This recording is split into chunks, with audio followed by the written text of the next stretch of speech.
You know this guy? This guy here? Yeah. Well, that's me. Every week I push that ball up the mountain creating my show. And every week it comes falling back down and I gotta push it up again. And I do that because I love it. I didn't do anything bad to anybody. And you know what?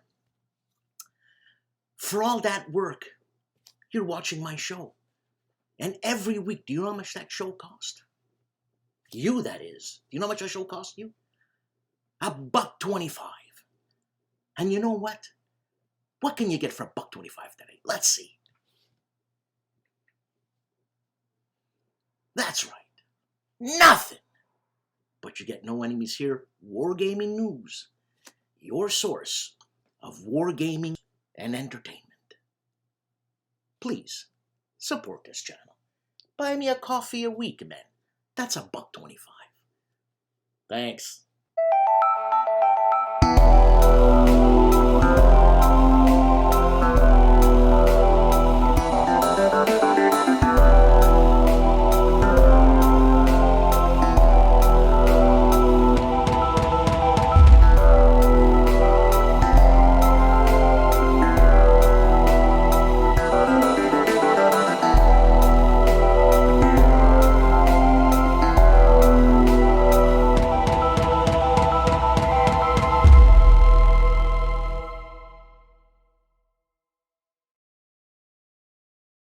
Compass Games and Jacobite Rising, Command & Colors Tricorn. And what you get with this game is a rule and scenario booklet, a battlefield game board. It's mounted. 4 terrain and accessories punch boards, 52 command cards, 58 combat cards, 8 engraved battle dice, 5 block sticker sheets, 2 double-sided summary cards, 283 blocks. Get stickin'. Plus the all-encompassing, from Compass Games, a box and a lid! And from Multi-Man Publishing, the Operational Combat Series, Hungarian Rhapsody, the Battle for Hungary.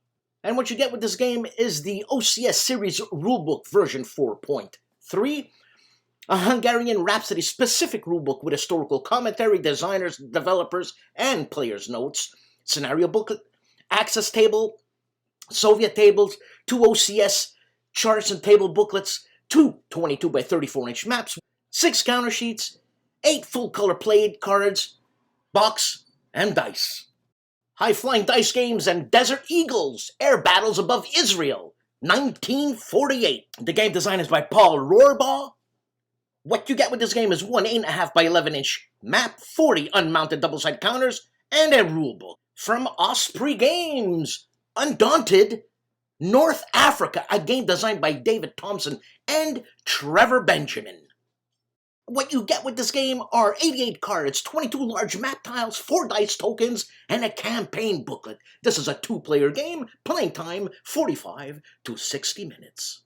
And talking about Undaunted Normandy, half of the designer, David Townsend, that young and strapping new designer, will be on No Enemies Here in conversation, and he will be talking about For What Remains. He's going to go into the game, and we'll have a few laughs, sit back, have a coffee, enjoy life.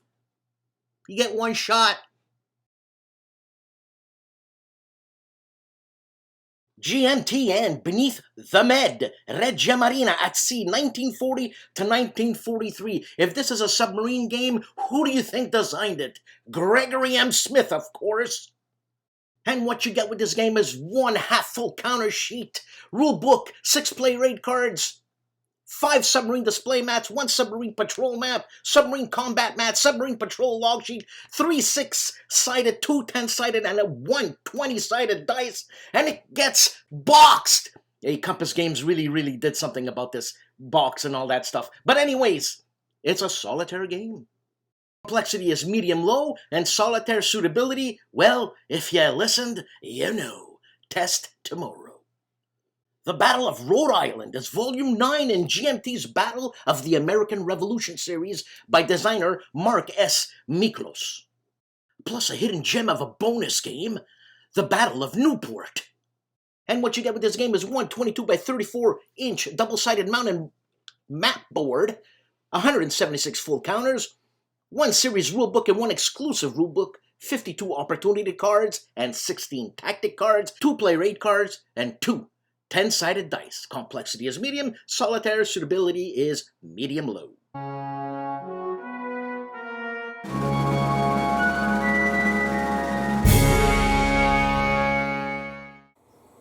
Hello, this is Riccardo Masini, and this week's greatest day in history and games is August 13, 1704, the day when a famous victory was won, the Battle of Blenheim.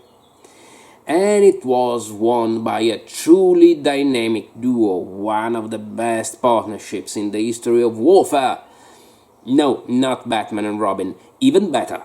John Churchill, Duke of Marlborough, leading the British and Allied Army, and Eugene of Savoy, commander of the imperial forces.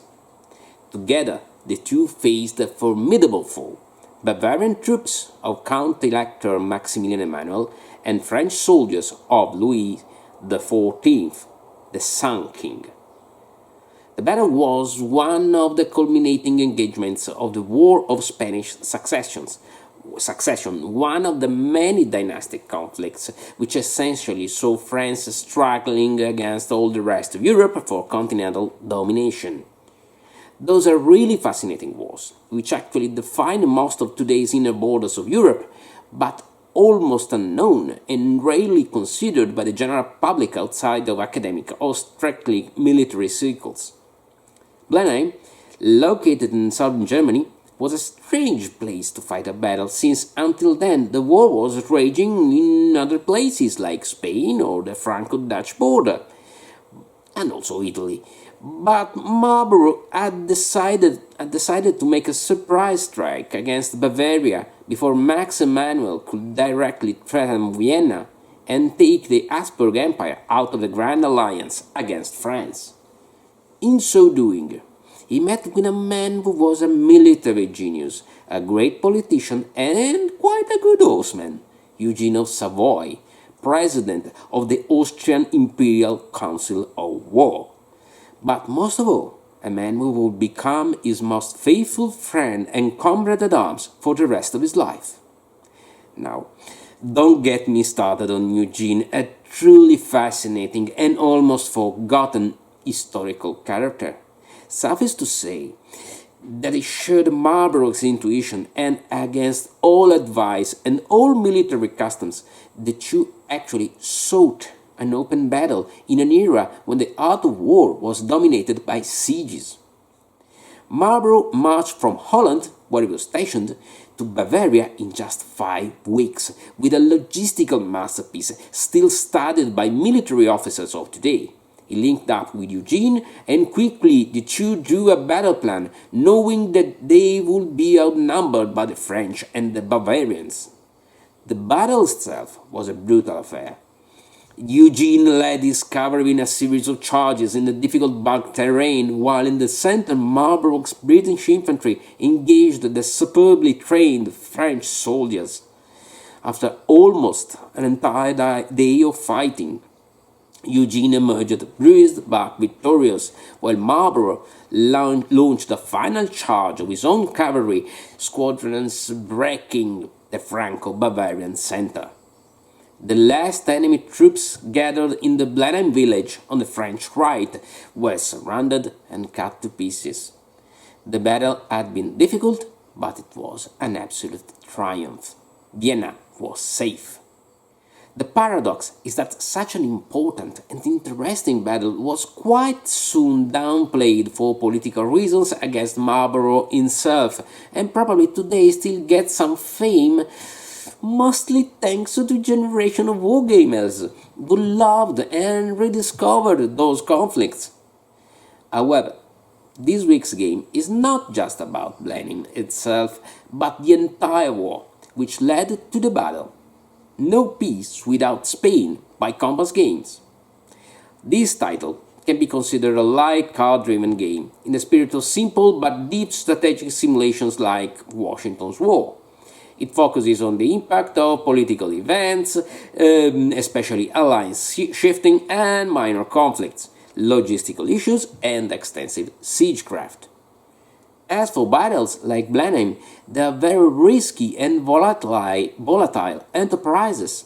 You will soon discover why everyone did their best to avoid such random engagements that could ruin a well-trained and equipped army in just a day. And you will also understand why many leaders openly opposed the daring plan designed by Marlborough and Eugene. A very nice game, lasting 3 to 4 hours, not hard to understand and with many details about an almost unknown historical period, the perfect starting point for other personal researches. And after you have played it, you can also try the other 2 titles with the same system, which serve as a prequel and a sequel, 9 Years and a Pragmatic War. So, that's it for this week. See you on the next battlefields. Ciao!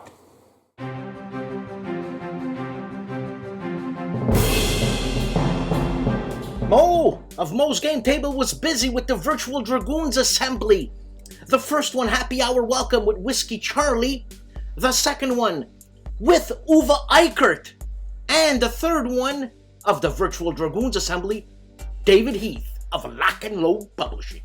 Rough Swordsman's Wargamer is continuing or starting part 1 playthrough of Field Commander Rommel, a game designed by Dan Person, published by DVG, and also unboxing D-Day at Peleliu, a game designed by John Butterfield, published by Decision Games.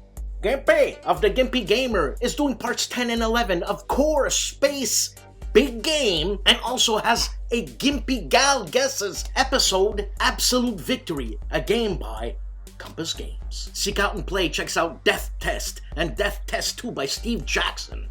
Both games come in a box, a reprint from the classic versions created over 40 years ago. Seek out and play. The philosopher behind Hexes and Soldiers, AJ Toynbee, is checking out Old School Tactics, Airborne expansion. This is a game by Flying Pig Games, and also unboxing an old game, Twilight 2000. This is a game by Game Design Workshop. And do you know why AJ Toynbee has all these old games? 'Cause he's old. The chief of bonding with board games. Bart gives you an intro into wargaming, how history became his playground, and also Hamtag, top 5 games from Victory Point Games. And here we go again, I have to take a breath. Jan Heinemann of Let's Play History is just killing me with the amount of videos this guy's coming out with. Can you give me a break? Bloody hell. Okay, so he plays Fields of Glory 2, starting a new one, Imperium, or Imperium's Greek Wars, continues with Field of Glory 2, starts Strategic Command, World War II, War in Europe starts. I mean, it's probably number 250,000. And then he versus something with Chipmunk and Claspa, continues Imperium's Greek Wars, and continues Fields of Glory versus Claspa this time. I don't know who Claspa is. It sounds like Clappa to me. Bad word. And Cody of the Discriminating Gamer is checking out Men of Iron Tri-Pack. This is a series of games by Richard Berg. And the gentlemen of the Player's Aid have a first review, Imperial Struggle from GMT, a game by Anada Gupta and Jason Matthews, also unboxing March on the Drina. And they are unboxing Tom Russell's Table Battles from HOLLANDSPIELE, the original. Julius Fairfax gives us an example of play of Imperial Struggle, a game published by GMT. Hey guys, Dave here. Welcome to the Centurions Review, the punk rock band of Wargame Review Institutions. Not doing any reviews on our website this week, didn't have time. However, did some first looks on YouTube. This one is the original Dungeons & Dragons Supplement Number 3 Eldritch Wizardry, published in 1976. This is the first edition. It's rules for fantastic medieval wargame campaigns, playable with paper and pencil and miniature figures. It's fun to look through these old D&D supplements because the artwork's kind of neat. It's crude compared. Let's get some artwork here. See how crude it is compared to today's artwork, but it's still a lot of fun to read through and to see the original stats for some of the monsters and stuff. Alright, we're also doing a first look at Modern War Magazine number 7, September through October 2013. The game in it is Vietnam Battles, Snoopy's Nose, and Iron Triangle. In addition to those two battles, it has an introductory scenario, which is actually the first scenario. The map is split into two sections, one for each of these major battles. I look forward to trying this soon. We have another Vietnam game we're doing a first look at. It's Silver Bayonet, the first team in Vietnam, 1965. This is the 25th anniversary edition from GMT Games. I got this used. It's punch, but in good shape. Looks like a really interesting game. It's also the second copy I have of it, so I'm actually going to sell this copy. Thanks for watching. Hope to see you guys soon on our website and on our YouTube channel. Have a good evening. And Jerry White on the GMT website continues his playthrough, I should say, or explanation of Atlantic Chase. Tim Korchnoi of Bare Bones Wargaming is giving us a playthrough of The Lamps Are Going Out, the spring of 1915, Part 2, a game from Compass Games. And Fred Serval of Homo Ludens is giving us a review of Levé en Masse by Victory Point Games. Nathan the Wise Guy is giving us The Rising Sun Report, the introduction campaign, and also The Rising Sun Report Diplomatic Posturing. He also reviews Pendragon, The Fall of Roman Britain, Coin Volume 8 by GMT, and continues his The Rising Sun from Axis Empires, Daisenso, Japan, Conquers. Combat Board Games checks out Swamp Devils from Blood Bayou, a Tiny Rama game by Tiny Battle Publishing. And Stigler continues his 3 Days of Gettysburg with Stigler for Details number 10. It continues. And the OG, the original Grognard, continues playing a Steve Tiller game, the American Civil War series, Battle of Cassville Parts 1 and 2. And Tony Kinnear plays D-Day at Peleliu, a John Butterfield game, turns 1, 2, and 3. And Todd, the Hugh Hefner of War Games, plays Blitzkrieg Commander, but the game is cut short. The man famously known as Calandale continues his massive playthrough of Stellar Horizons. He is in 2130 B. Napoleon's Triumph plays Imperial Struggle. This is a session report and review. Hex 2 Red 1 Alpha continues his playthrough of Battle Group Commander, Episode 1, Mission 2, Covering Force. Wayne Hansen plays Ostkrieg, World War II Eastern Front game designed by Mitchell Ledford and Greg Smith, published by Compass Games. Overview and 1941 turn. Wayne also gives us a tutorial on Kaysan 68. And Dad vs. Son, after a hiatus of 1 month, is back. Welcome back, Dad vs. Son. And he will be playing Unconditional Surrender, World War II in Europe, by Salvatore Vasta.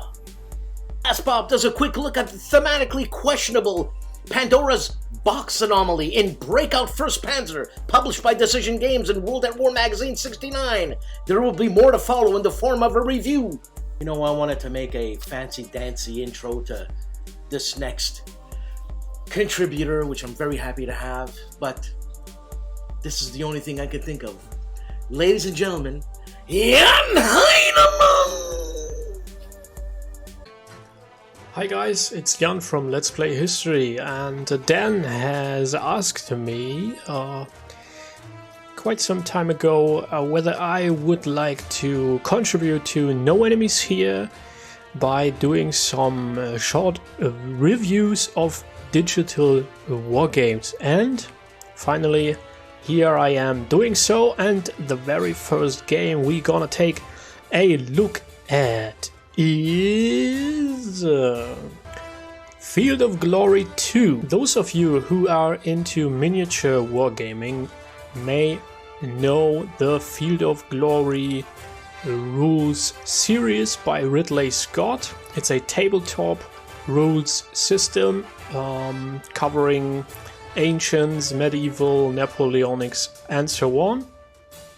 And this game, this digital game, Field of Glory 2, is a port of the tabletop miniature wargaming rules with some slight adaptations using a grid system and so on. And it is also designed and developed by Ridley Scott, published by Slytherin Games. They own all the rights to the name Field of Glory, and they also published the physical rule books for the tabletop system. And this game is awesome. We're gonna take a look at the battles, but just so you know what is possible to do in the game. You can fight quick battles. Oh, and by the way, Field of Glory 2 has, I think, 5 DLC, so additional content, covering now a time span of 2000 years, over 2000 years. Starting, so the base game is covering like Roman history, and then there was a DLC on the Persian Empire, on the Hellenistic kingdoms, right? Alexander the Great, and then Antigonus, Ptolemaios, and so on, Seleucus, and one on the age of Belisarius, so yeah, late Roman history, late antiquity. And then we have wolves at the gates, so this is early medieval times, Vikings hitting the British shores, and so on and so on. So really a wide range, a big variety of different armies, of different styles of warfare depicted in this game. And the game uses so-called army lists, and we're gonna take a look in a second. And if you have selected the army list, you can preview army options and take a closer look at the list. And as you can see, there is a quantity, the quantity is limited of the specific unit types you can buy, so to say, with your army points. And you're always starting with a few units you can't get rid of. So in this case, for Greeks 680 to 461 BC, you're always gonna start with 2 armored hoplites, 1 citizen hoplite, and a light javelin man. And that way you have 681 points remaining in a medium-sized battle. This game is really much about positioning units. So using the right terrain, having the right units in the right terrain, positioning them so that they will be in the right place at the right time. And it's about flanking attacks and zones of control. This game has zones of control.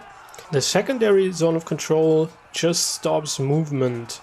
And units in the primary zone of control need to be fought first. So this unit is now in a position. The AI has brought it into a position, like turning it this direction. And the next turn, it could charge me here, and it would be a flank attack on my Commander-in-Chief Theron and his pike phalanx, which is already in close combat. So I want to stop this from happening. I want to prevent it. And there are 2 ways I could do it. I could charge immediately, at least with this unit, but it is disrupted, which makes it even weaker. The other way I could prevent this from happening is putting this enemy unit in a primary zone of control of one of my units by either moving this unit up or moving this unit up. If that is the case, if the enemy is in a primary zone of control of one of my units, it has to attack one of these units. It cannot ignore this primary zone of control, the threat of this unit charging it and kind of flank charge me here. By the way, a flank charge is only happening if the attacking unit is starting its movement in the given turn it charges. It has to start its movement on the side or behind the charged unit. If this unit would have started its movement here on the stream and then moved in here and then attacked me, although it would attack my flank, this would not be a flank charge. It has to start in this position, and that's why the AI has put it here and turned it so there is the opportunity to charge and have a flank attack, and thus reduce my morale to disrupted. Really a great game. And so if you don't have the table space for miniature tabletop wargaming, or if you don't want to paint hundreds and thousands of minis, this is the game for you. And what I also quite like about the game is the fact that you can, on the medium or low difficulty levels, you can play this game without knowing much about it. You can just go, jump right in, play some battles, and it will be fun. But there is so much more to the game, so more nuances, like the zones of control and the different weapon types and how different unit types will behave in certain terrain, and the morale tests and so on and so on. So yeah, really a complex game, and if you increase the difficulty level, it will certainly show. And if you play multiplayer via play by email, it shows as well. There is so much to the game, and even I've played like several multiplayer games. I make mistakes playing army lists I haven't played before, or facing an enemy army that is like all cavalry or horse archers, and I'm standing there with my phalanx and thinking, yeah, what am I gonna do now? I have no idea. So this is a challenging game. You're always gonna learn something. It has a growing multiplayer community, I have the impression. So if you want to jump in, do it right now. So you can have quick battles, so 2 random army lists against each other single player.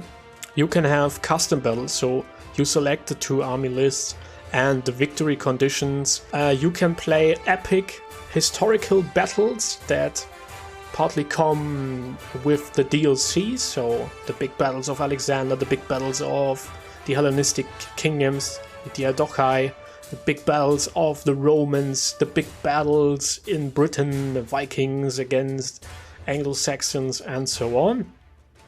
And you can, and that's something for another review, you can import battles from the game Field of Glory Empires, which is a global strategy, grand strategy game set in ancient times, during the rise and fall of the Roman Republic and the Roman Empire, and now with its first DLC Persia, also covering rise and fall of the Persian Achaemenid Empire and the Peloponnesian Wars and so on. And of course you can have multiplayer battles. This is 2-player battles only via Play by Email++, which is a server-based play by email version Slytherin offers for most of its games. Unfortunately, and that is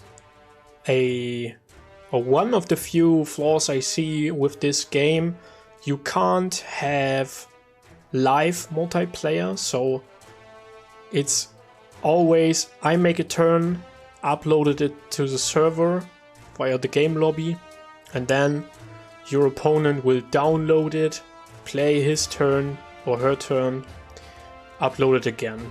I would also love to see a Napoleonic version of it, and I asked Ridley Scott whether they would do something like 7 Years' War or Coalition War, so Napoleonic so to say, but he said, yeah, maybe we will do that in the future at some point, but first we will have to continue Field of Glory 2, so now reaching from 1000 BCE to approximately 1000 AD, and yeah, we still have like 500 years to go to reach Renaissance and then sort of early modern times. So I believe there will be 1 or 2 additional DLCs. We will see that in the future. Hope you enjoyed this review and see you next time. Bye bye.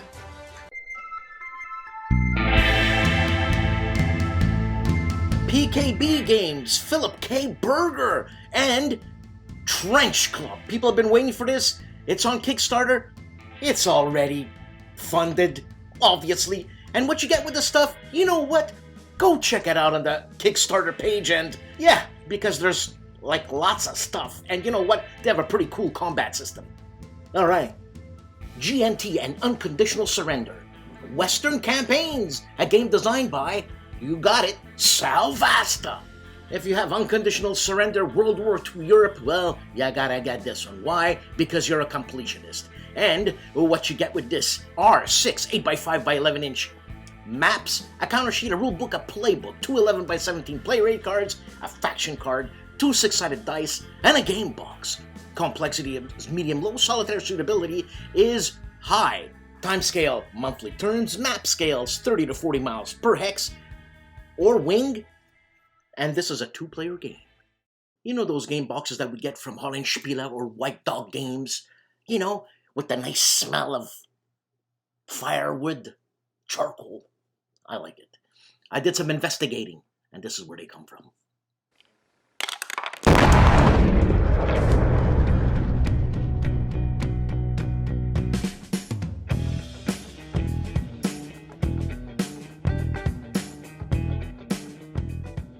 Our friend at No Enemies Here podcast, Dan Pancaldi, asked Blue Panther to show him how we go about making games print on demand. So here's a little bit of a peek behind the curtain, starting with the raw materials and then working our way up to the finished game that arrives in your mailbox. First, a little history. Blue Panther has been making games and game accessories in some shape or form since about 2006, starting with dice trays and towers, as well as a bunch of different styles of piece pack.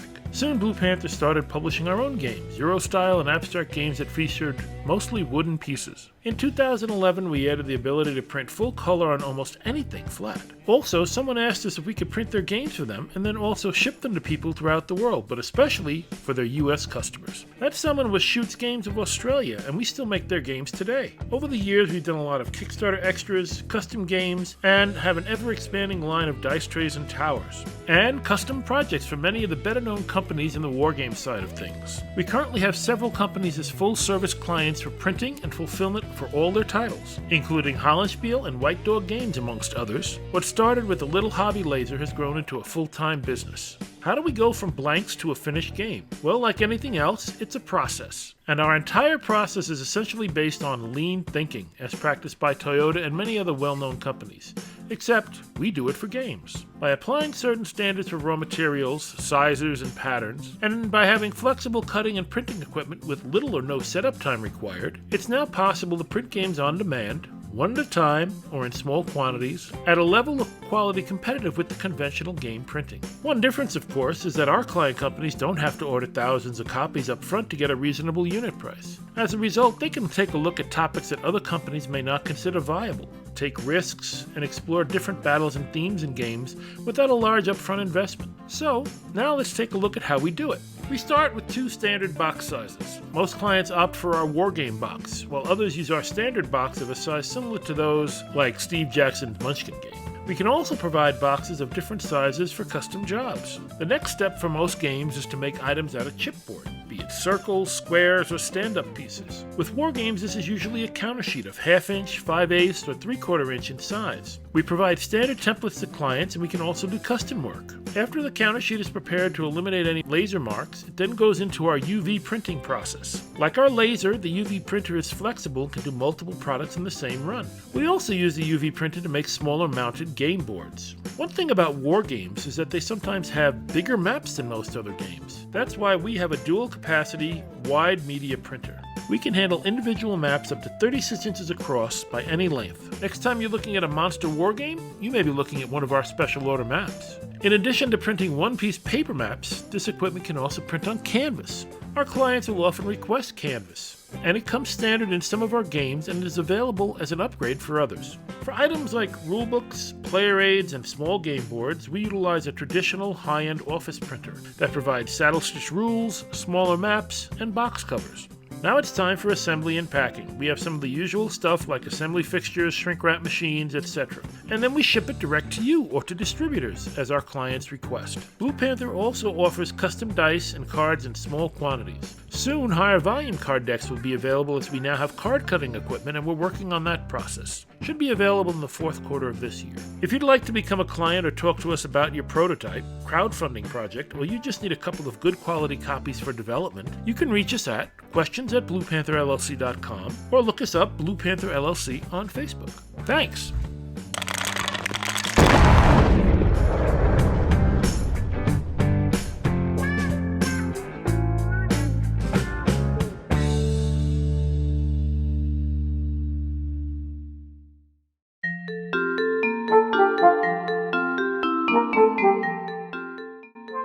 And the king of podcasts, Harold Buchanan, podcast number 31, Anara Gupta. He says he visits San Diego for lunch, and they discuss Imperial Struggle. Liz of Beyond Solitaire, on her podcast number 12, she interviews Matthew Kirschenbaum on Kriegspiel.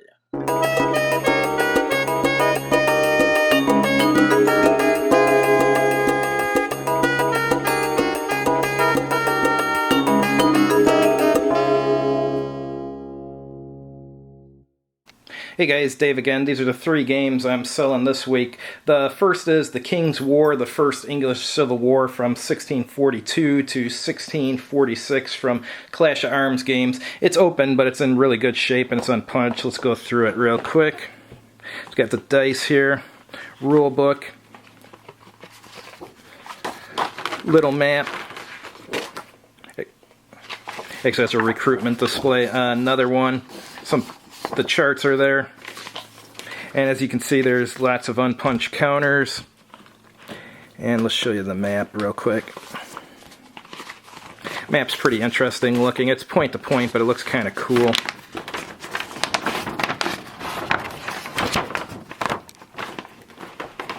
Yeah, it's a good looking map. Unplayed, everything's in good shape. Let's check what we're charging here.